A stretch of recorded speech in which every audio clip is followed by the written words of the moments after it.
आपसे मैंने ये बताया था कि मनुष्य का शरीर,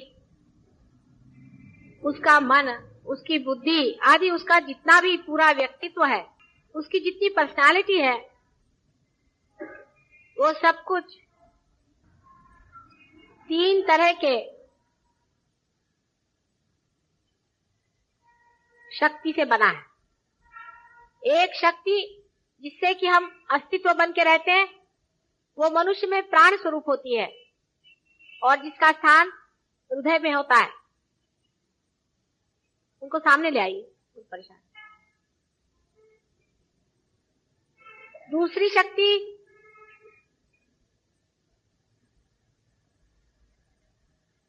जो कि हमारे पेट में होती है, जिसके कारण हमारी आज मनुष्य दशा तक उत्क्रांति हुई है, वो है धर्म। और तीसरी शक्ति जो एक चेतनामय है, जिसे हमें बुद्धि आदि अनेक चेतना के अवलंबन मिले हुए हैं। लेकिन ये तीनों ही शक्तियां सर्वव्यापी परमात्मा के प्रेम से पाई जाती है। परमात्मा का सर्वव्यापी प्रेम इन तीनों शक्तियों को संचालित रखता है और समग्र बनाता है, माने इंटीग्रेट कर देता है। जैसे कि जड़ वस्तु में भी जो आपको वाइब्रेशंस दिखाई देते हैं, जिन्हें इलेक्ट्रोमैग्नेटिक वाइब्रेशंस कहते हैं, वो भी उसी स्थिति स्वरूप प्राण का ही सोया हुआ स्वरूप है। जब वो जाग जाता है तब वो प्राण हो जाता है। जो एक छोटे से अमीबा में पेट में भूख लगती है, वही मनुष्य के अंदर में धर्म के रूप में जागरूक हो जाती है। धर्म हर एक वस्तु मात्र में है। जैसा मैंने आपसे बताया था कि सोने का धर्म ये नहीं है कि वो पीला है, उसका धर्म ये भी नहीं है कि उससे आप जेवर बना सकते हैं, लेकिन सोने का धर्म है कि वो किसी भी हालत में टार्निश नहीं होता, खराब।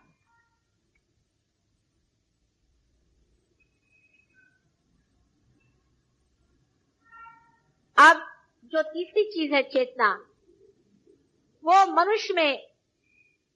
मनुष्य के मस्तिष्क में सबसे अधिकतर प्रगल्भ है, डेवलप्ड है। मनुष्य पूरी तरह से इन 3 शक्तियों में पूर्णतया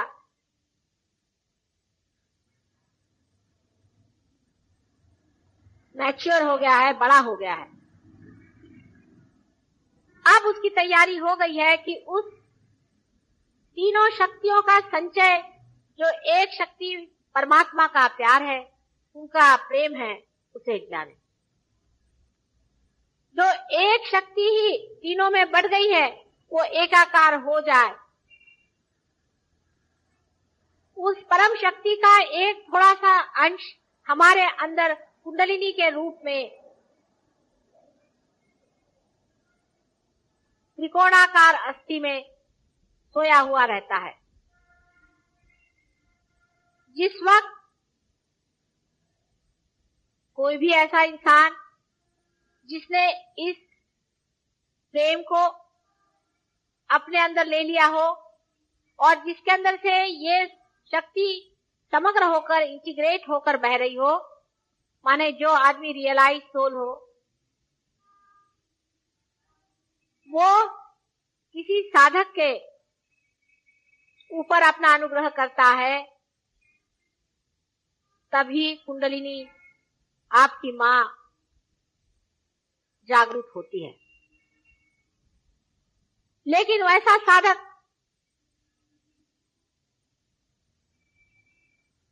अगर सोचे कि नहीं, मैं ही अपनी कुंडलिनी जागरूक करूंगा, तो वैसी ही बात हुई है कि जो गाड़ी चलाना नहीं चाहता है, जानता है, वो मोटर चला रहा है।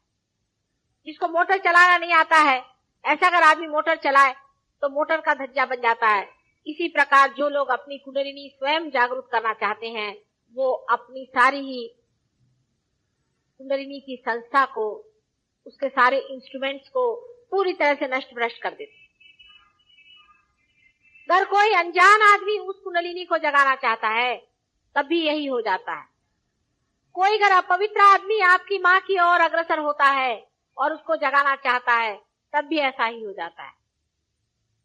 और अगर कोई आदमी पैसे के लिए, आपको लूटने के लिए, आपको बेवकूफ बना करके आपके कुंडलिनी पर हाथ डालता है, तब भी यही काम हो जाता है। वही इंसान जो परमात्मा के उस सर्वव्यापी प्रेम की शक्ति से पूरी तरह से प्लावित हो, जिसके अंदर सामूहिक चेतना पूरी तरह से बह रही हो, इस बात का अधिकारी है कि कुंडलिनी पर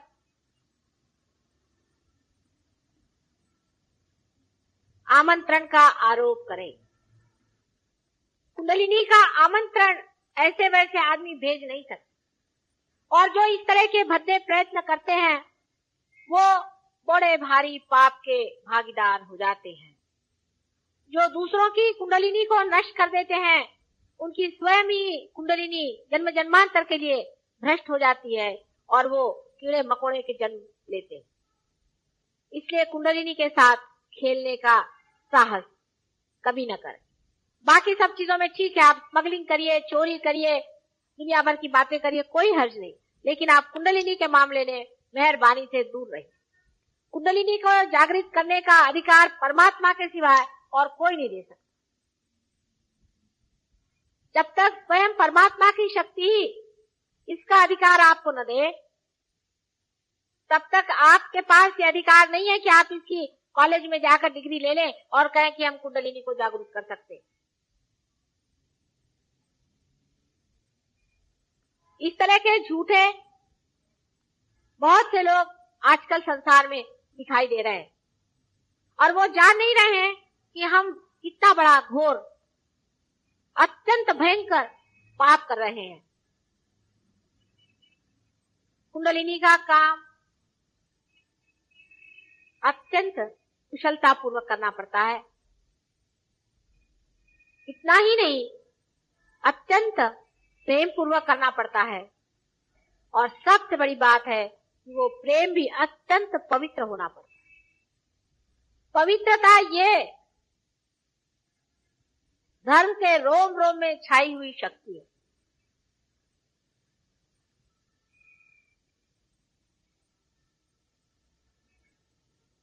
जो आदमी पवित्र नहीं होता है,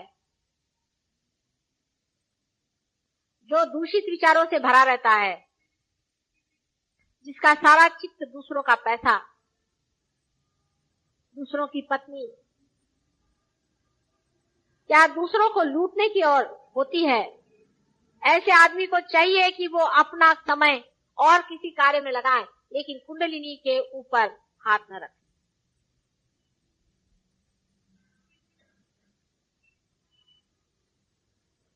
कुंडलिनी जितनी सौम्य है, जितनी कृपालिनी है, जितनी वरदायिनी है, जितनी मातृ हृदय से प्लावित है, उतने ही उसको संभालने वाले गण, बेटी जो कि उसकी रक्षा करते हैं, वो प्रखर और तेजोमय है। किसी भी प्रकार का खेल जब कुंडलिनी के साथ होता है, तो वो पूरी तरह से कुंडलिनी की रक्षा में तत्पर रहते हैं और ऐसे लोगों को नष्ट भ्रष्ट कर देते हैं जो इस तरह का पाप करते हैं। सबसे महान पाप, सबसे बड़ा पाप संसार में यही है कि किसी भी साधक की कुंडलिनी अनधिकार चेष्टाओं से उत्कृष्ट करना, इससे बढ़ के कोई भी पाप संसार में नहीं है। मां की हत्या से भी बढ़ के ये सबसे बड़ा पाप है कि आप किसी की कुंडलिनी को हाथ लगा रहे हैं अनधिकार चेष्टाओं से।